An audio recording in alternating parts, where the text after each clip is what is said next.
Welcome to maximize your mindset.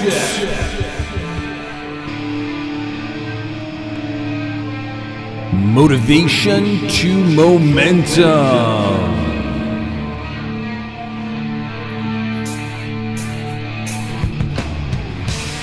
See what you want.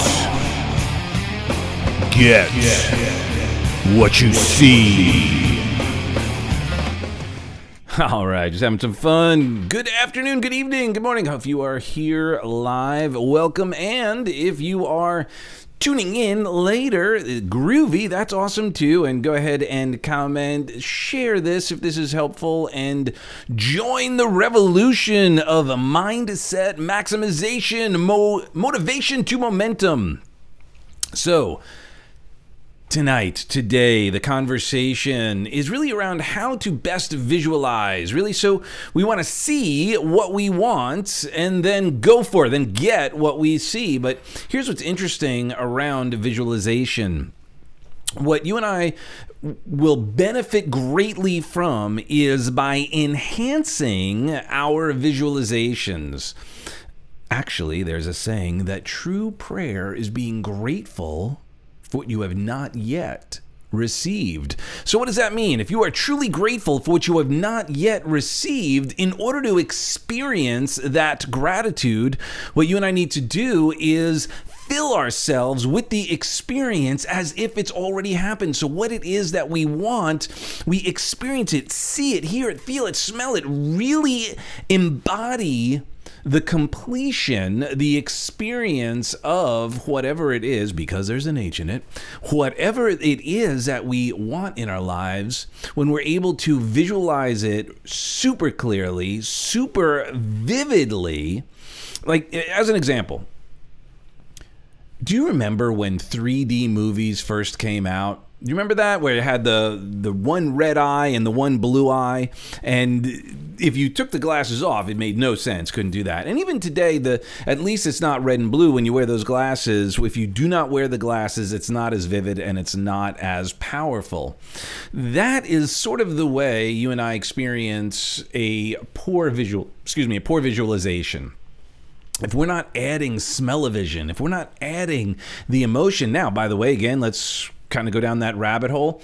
You may or may not remember that at one time, Mark Zuckerberg was wanting to create an experience such that when someone put however they were feeling, the person who was looking at whatever that experience was would also experience it. And that may be what Elon Musk is looking to create. And I'm told, I haven't done this yet, but I'm told the virtual reality goggles are super, super intense. So imagine that vision board. That's the way we want to experience our goals, our visualizations, or as if we were wearing virtual reality glasses and truly experiencing it, seeing it, hearing it, feeling it vividly, powerfully, and put those emotions into it. That's what's going to prime our pump to get there. It's going to pull us towards the outcome. It's going to help us navigate all of the detours, all of the pushback, all of the challenges, all of the obstacles. Imagine if you could see, hear, and feel vividly that outcome. Now, if you remember that the movie The Secret, one of the things that was suggested was getting in that car, sitting in your chair and imagining you're in that car, right? And imagine you're driving it, and imagine you're right there and feel it. The reason why they shared that was because of the power of infusing emotion, infusing that third dimension, fourth dimension, fifth dimension of energy, so that it starts really pulling from the universe, from God, resources that you are able to then experience and accomplish your outcome. And the more powerfully you can visualize, the more powerfully you can incorporate your otherness, those other modalities, not only the pictures, but the feelings, the smells, the textures, right? Imagine, now I'm sure you've done this, you've driven fine automobiles and not so fine automobiles, and the difference between the two is powerful. palpable. You get into a nice car and man, the steering wheel's got a certain feel, the paddles got a certain feel, the seats, everything, the trim, everything's got that certain feel. So as an example, let's say maybe an outcome is a car. Well, go drive that car. Really? So you have that. So now you have a memory to pull on. Now you have this energy to pull upon. I remember Jim Rohn sharing stories about, I don't remember if it was his house or his mentor's house, that the plot of land that he wanted to purchase on, he actually would walk around and be like, okay, this is where the front door is going to be. This is where the kitchen is going to be. This is where the bedroom is going to be. And so fully imagined the process, imagined the experience that it almost had to happen because it already happened up here. Remember, true prayer is being grateful for what you have not yet received. There's such power in this. So I wonder if each evening as you lay yourself down, perhaps each night before retiring, I am confidently reading my list of goals out loud and creating images of the completed goals in my mind.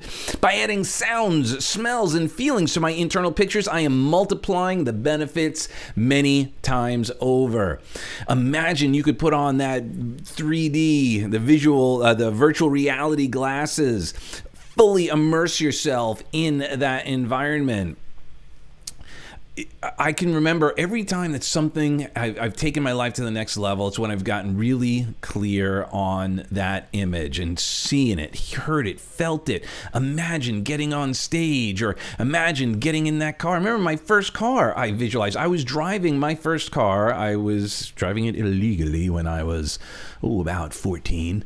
But my aunt had this 1961 Carmen Ghia convertible, and it was up in her barn up in Connecticut. And every time we would go up there, I would take it for a drive. She wasn't there, but I would take it for a drive. So I had these memories, and I just knew that car was going to be mine. I'd already driven it. I'd already experienced it. So I could just imagine and visualize, experience it, feel it, and then let it go. But hold on to the experience. But let it go, the outcome. I just said this was going to be my car, and then boom, let it go. And then, wouldn't you know it, when she passed away, she left it to me. I had no idea that was going to happen. I had no idea that was part of the goals or the outcome. She obviously knew that I loved the car, but that wasn't necessarily, it was never told to me. It was only until after she passed that I was made aware that it was gifted to me. And so many, in my music career, thinking about my music career and just visualizing, imagining being on stage, imagining making these records, imagining getting signed, all these things, these experiences. And then getting on the road with Tony Robbins, visualizing, imagining, just putting it through, going through the paces, experiencing it already in my heart. Just going, I know this, it's a done deal. Now it's just a question of when. And then lastly, I'm heightening the impact of my affirmations by focusing and clearly visualizing them. The bigger we can make those images, the more clear, the more focused, the more real it is to our minds, to our hearts, to our souls. And there's an old saying, ask and ye shall receive. Seek and ye shall find. The more, and by the way, this happens conversely. I'm just going to leave you with this. I'm not going to leave on a dark note. We'll turn it around real quickly. But imagine all the people who are visualizing the pains, the fears, the challenges of all the stupidity, the craziness that's going on right now, getting sucked into it, and then therefore experiencing that pain, that challenge, that stress, impacting our efficacy, our productivity. Every part of our life is being negatively impacted if we're focusing on all the problems. It's taking our energy down. Seek and you shall find. We're going to see problems. We're going to see reasons why this is an issue, and boom, we have it. So mind your mind. Motivation to momentum. Maximize your mindset. And go ahead to maximize with 2 X's, maximizeyourmindset.com. or mindsetmaximizer.com and get your free guided hypnotic meditation. And oh, by the way, let's not make this a one-way conversation. If you have any thoughts, questions, ideas, please feel free to reach out, share. And with that being said, I love you for who you are and who you aren't. God bless.